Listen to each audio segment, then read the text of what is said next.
Hello everyone, welcome to Meera's kitchen. આ વિડીયોમાં હું તમને ચીકુમાંથી કેન્ડી બનાવતા શીખવાડીશ। આપણે ઇઝીલી બનાવી શકશો અને બધાને બહુ જ ગમશે। અત્યારે સિઝનલ ફ્રૂટ આવતું હોય ચીકુ, તો એનો આપણે ફૂલ યુટિલાઇઝ કરી અને ઇઝીલી બનાવી શકશું। તો ચીકુ મેં લઈ લીધા છે। અત્યારે એને આપણે છાલ ઉતારી અને કટ કરી લેવાના છે। તો એ રીતના ક્રશ કરી લીધા છે। આ બાઉલ, મોટું બાઉલ છે એ મોટા કટકા કર્યા છે, જેને આપણે ક્રશ કરીશું અને ઝીણા ચંક્સ કર્યા છે, જે આપણે કેન્ડી જમાવા મૂકશું ત્યારે એડ કરવાના છે, જેથી કરીને જ્યારે આપણે ખાઈએ કેન્ડી તો એના ચંક્સ બી આવે આપણને। હવે એક મિક્સર જાર લેશું અને એમાં જે ચીકુ આપણે કટ કરેલા હતા એ એડ કરી દઈશું। હવે એમાં આપણે મિલ્ક પાવડર એડ કરી દઈશું 2 ટેબલ સ્પૂન જેટલો,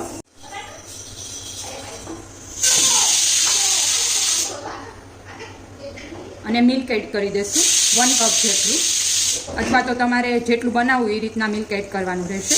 અત્યારે મેં જે મિલ્ક લીધું છે એ ઉકાળેલું મિલ્ક જ ડાયરેક્ટલી લીધું છે, કાચું દૂધ નથી લીધું। અને આમાં શુગર એડ કરી શકો, ઓપ્શનલ છે, પણ અત્યારે મેં ચીકુ લીધા છે ઓલરેડી સ્વીટ હોય જ, એટલે હું શુગર નથી એડ કરતી। ડાયરેક્ટલી આપણે આને ક્રશ કરી લઈશું। તો પ્રોપરલી ક્રશ થઈ ગયું છે। હવે જેવી આવી રીતના કેન્ડીનું મોલ્ડ મળે જ છે। આ જો તમારી પાસે ના હોય તો તમે પેપર ગ્લાસમાં અથવા તો ચા માટેની પેપર નાની ગ્લાસ આવે છે એમાં બી તમે જમાવી શકો। બહુ જ ફાઇન એમાં બી કેન્ડી બની અને રેડી થઈ જશે।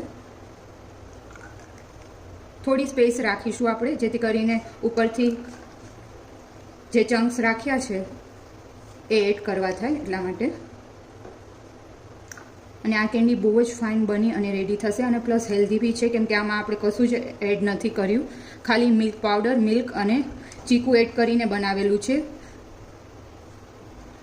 અને આર્ટિફિશિયલ સુગર બી મેં અત્યારે એડ નથી કરી, કેમ કે ઓલરેડી ચીકુ બહુ જ સ્વીટ હોય જ છે, એટલે કંઈ જરૂર નથી તમારે એડ કરવાનું।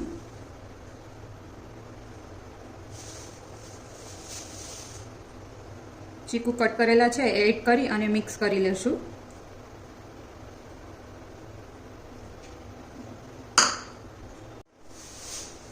ચીકુના પીસીસ આવી રીતના મિક્સ કરી દેવાના।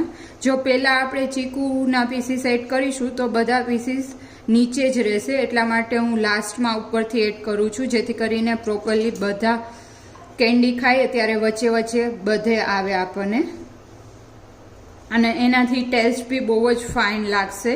એકદમ નેચરલ ટેસ્ટની આ કેન્ડી રેડી થશે, અને જો તમે આવી રીતના બાળકોને આપશો તો એકદમ એના માટે હેલ્ધી રહેશે। બહારની રેડી કેન્ડી કરતાં આપણે નેચરલ ઘરે બનાવેલી બહુ જ હેલ્ધી હોય છે, એટલા માટે। તો આવી રીતના પેક કરી દઈશું અને ફ્રીઝરમાં સેટ થવા માટે રાખી દઈશું। 7 થી 8 કલાક માટે સેટ થતાં ટાઈમ લાગશે। આવી રીતના બધા ઉપરના ક્લોઝ કરી ઢક્કણ અને ફ્રીઝરમાં મૂકી દઈશું। જો તમે પેપર ગ્લાસમાં મૂકતા હોય તો ઉપરથી ફોઇલ પેપરથી કવર કરી અને સ્ટીક એડ કરી અને મૂકી શકો। તો આખી રાત માટે આને ફ્રીઝરમાં સ્ટોર કરી લીધી હતી। હવે આપણે જોઈ લઈએ તો આપ જોઈ શકો છો એકદમ પરફેક્ટ રેડી છે આઈસ્ક્રીમ કેન્ડી, જે આપણે ચીકુમાંથી બનાવેલી છે, અને બાળકોને તો એકદમ ગમશે। તમે આવી રીતના હેલ્ધી ઘરે જ બનાવીને આપશો તો રેડી છે ચીકુની કેન્ડી, જે એકદમ હેલ્ધી બનશે। આવી રીતના તમે બજારનું આઈસ્ક્રીમ અથવા તો કેન્ડી ના ખવડાવવા માંગતા હોય તો આવી રીતના ઘરે ઇઝીલી બની જશે, અને કોઈ જ પાવડરની જરૂર નહીં પડે। તમે ઇઝીલી આ વિડીયો જોઈને બનાવી શકશો, અને તમારા બેબી માટે બી હેલ્ધી, પ્લસ તમારે બી ખાવું હોય આવી રીતના ગરમીમાં તો એકદમ હેલ્ધી આ રેસીપી છે। તો આપ બી આ કેન્ડી ટ્રાય કરજો અને કમેન્ટ કરી અને જણાવજો તમને મારી રેસીપી કેવી લાગી। Thank you for watching my video.